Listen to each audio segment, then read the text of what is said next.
My. We have lost another great one Oh, today. good shot. That happened. Oh,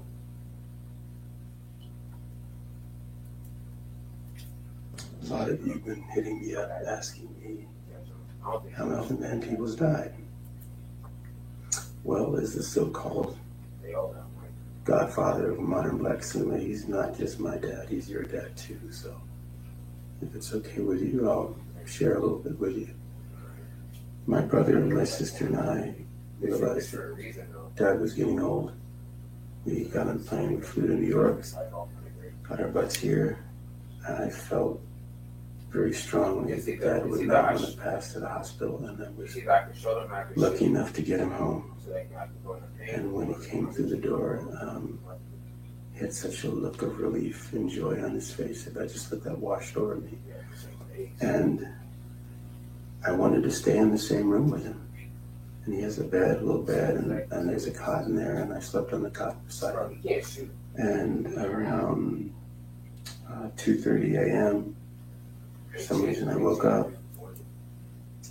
I felt something, and I went over to Dad, and I didn't turn the light on. I put my hand on his chest, and I said, "Daddy, I love you." And he had stopped breathing. And as I looked closer, Don't pass me the ball. the look on his face did not look like a man who was afraid of death. It looked like a man who had gone his way in his time.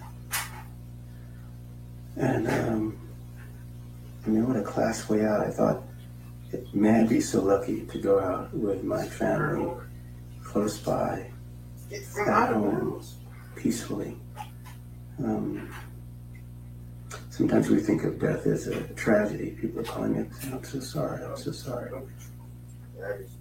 And we think of birth as a miracle, but maybe birth and death are just different sides of the same mortality coin. None of us are going to live very good ever, and none of us gets out of here alive. So how are we going to go out? Well, he demystified it a little bit for me. Growing up with him, I saw a life well lived, fully lived. And I think the real tragedy might be not doing what you came here to do in this lifetime.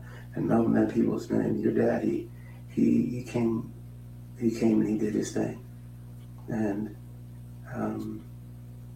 he would say to all of you, keep on keeping on. Keep teaching each other. Try to teach and mentor someone who doesn't always look like you, vote like you, think like you, make a difference. Make sure you tell our story, so it's not just his story, it is our story. Daddy said to me, some fathers will teach you how to play ball. I'm going to try to teach you how to own a team. So many good lessons.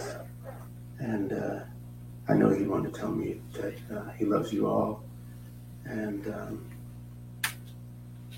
if you want to do him any service, get out there and keep making a difference.